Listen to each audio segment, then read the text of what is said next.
When Breath Becomes Air is a best-selling memoir written by Paul Kalanithi, a brilliant neurosurgeon and writer who was diagnosed with terminal lung cancer at age 36.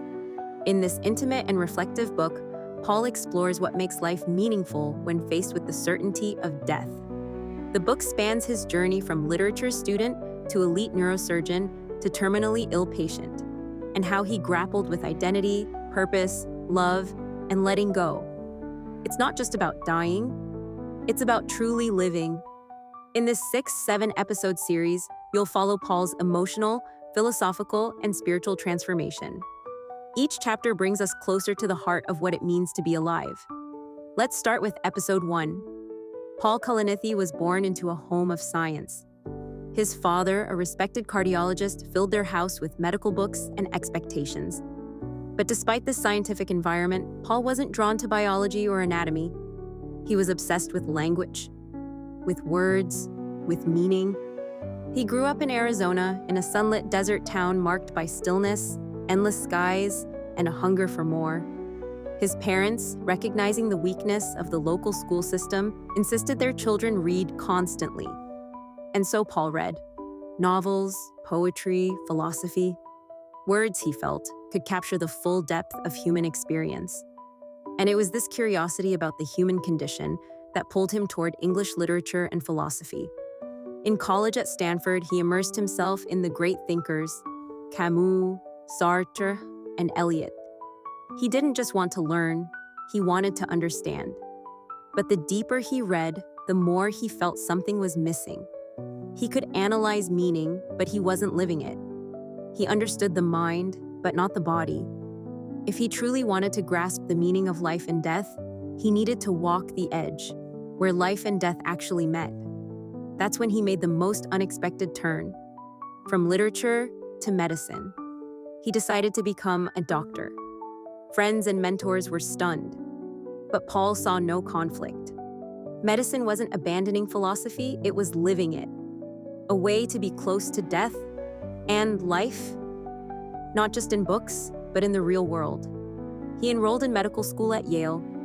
There, the poetic beauty of the brain fascinated him. The brain, this 3-pound mass of tissue, held every story, every feeling, every thought. And when it was damaged, the very essence of a person could vanish. It was sacred, terrifying, humbling. Then came the cough. It started small, dry, occasional, nothing alarming. Paul was 35, in excellent shape, and still in the most intense year of his residency. He brushed it off. Probably just stress, maybe a cold. But it didn't go away. It got worse.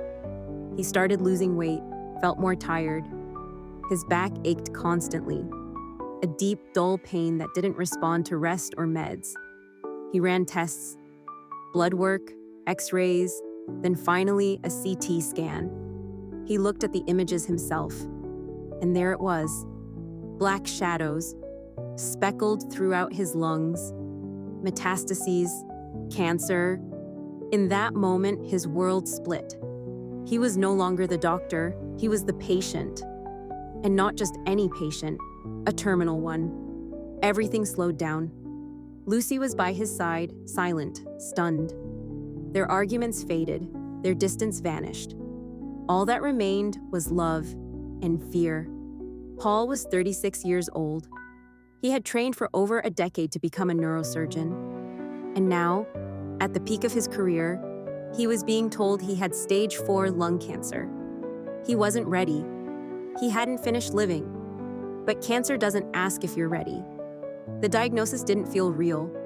Paul found himself flipping between identities: doctor, patient, philosopher, son, husband. What did it mean to be all of these things and none of them at once? He remembered what he once wrote in a college paper, that life's meaning is found not in avoiding suffering, but in how we respond to it. Now that theory became a question with teeth.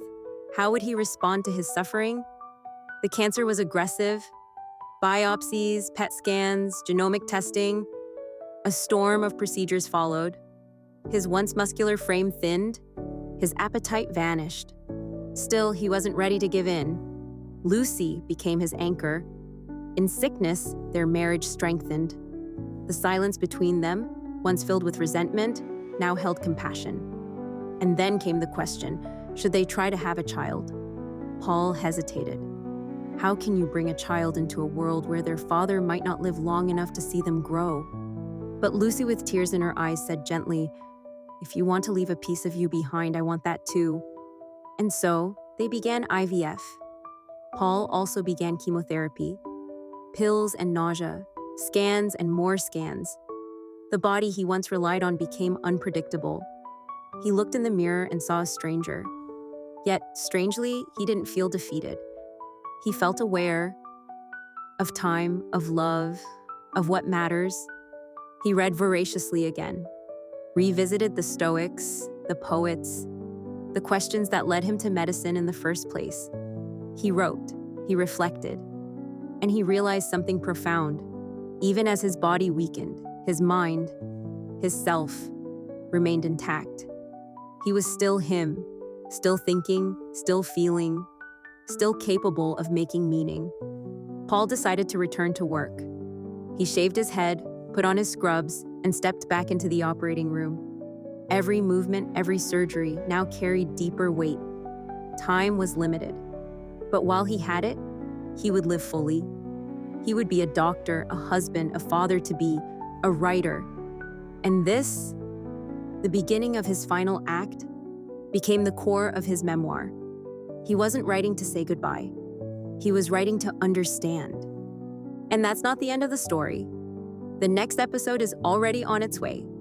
So make sure you subscribe to the channel, hit the like button, and share this with someone who'd love the journey. We'll see you in the next one.